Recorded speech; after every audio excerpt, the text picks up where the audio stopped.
Okay, so let's tackle now the answers in our first topic. By the way, if you're new here and if you want to look on the lecture video about this practice set, you can watch it here. You can watch it here on our lecture video. And if you want to access our physical worksheet, you can download it here. Okay, now let's go here for the practical set number one. Potential energy is expressed in the formula of P is equals to mgh. Express the height in terms of PE, mg, and m and g. Okay. Now, so from here, let's try to look on this part. Okay, since we have here PE is equals to mgh, what we're gonna do is to divide both sides by mg, right? So we cancel out the m and g, and therefore height will be equal to P is equals to height equals to PE over mg. Okay. So what's our answer here? The answer here is letter D.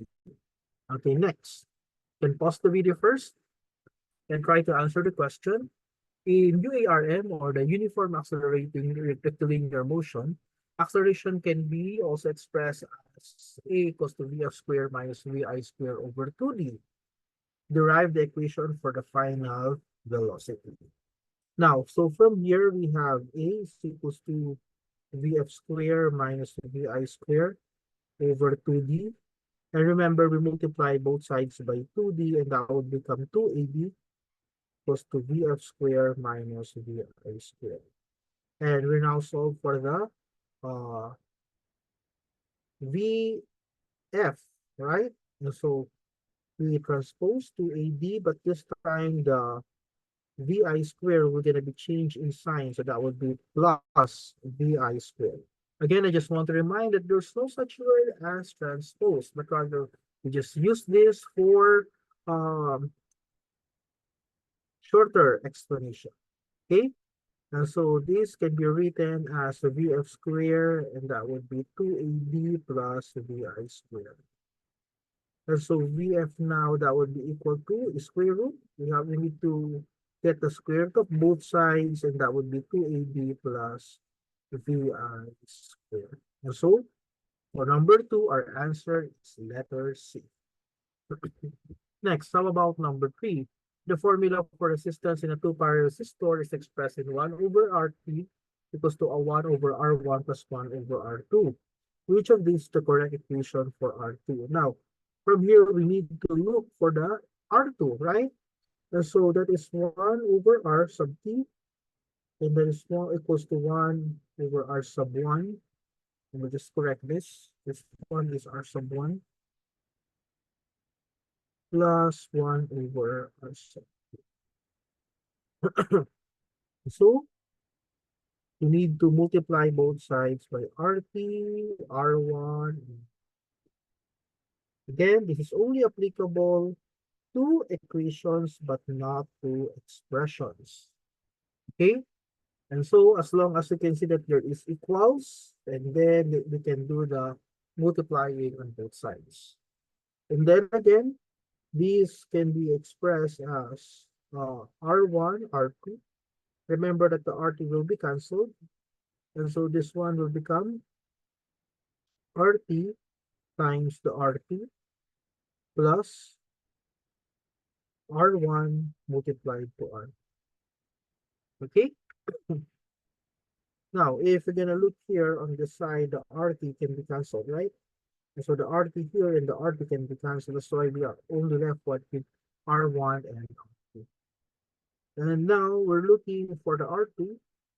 You need to group the R2 on the both on this side. So R1 times R2 minus RT times R2. That would be R1 multiplied to R2. Take note that as we transfer this, all of this on the other side, it becomes minus, right? Because we subtracted on both sides. And so we need to factor out the R2, since that would be common. And so that would be R1 minus R2, and that is R1 multiplied to R2. Okay?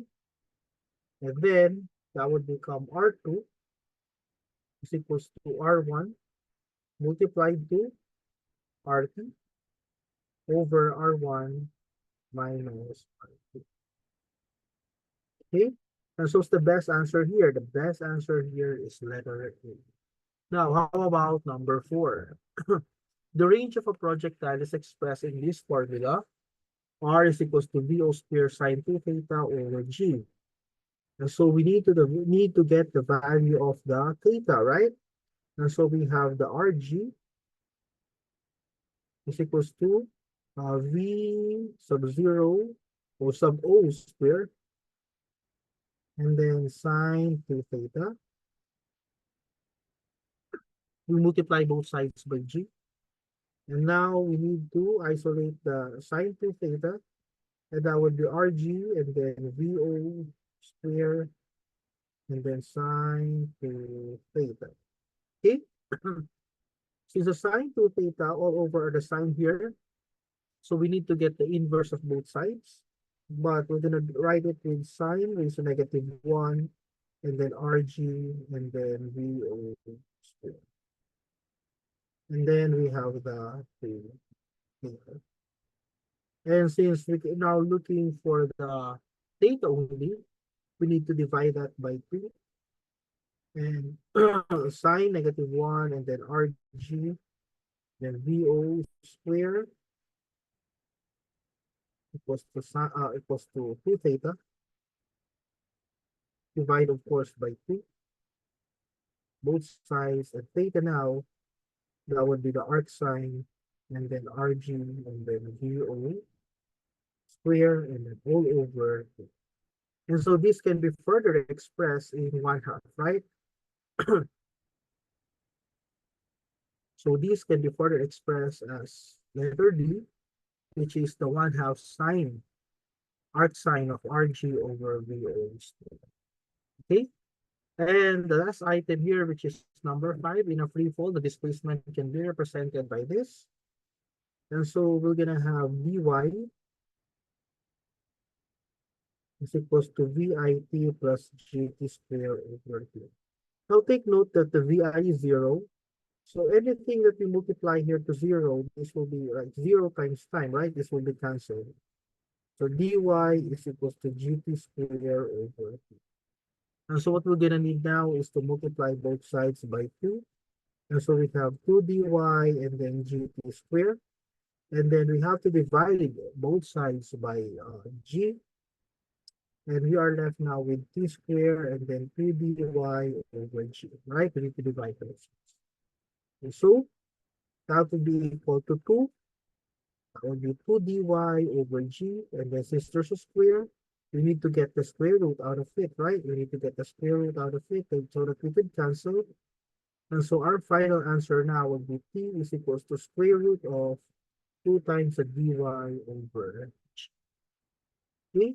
And so our answer here is letter B for number 5. Okay? And that ends our first part of this topic. So you can all access here in our Google link. Okay, Google Docs. Okay? Thank you for listening.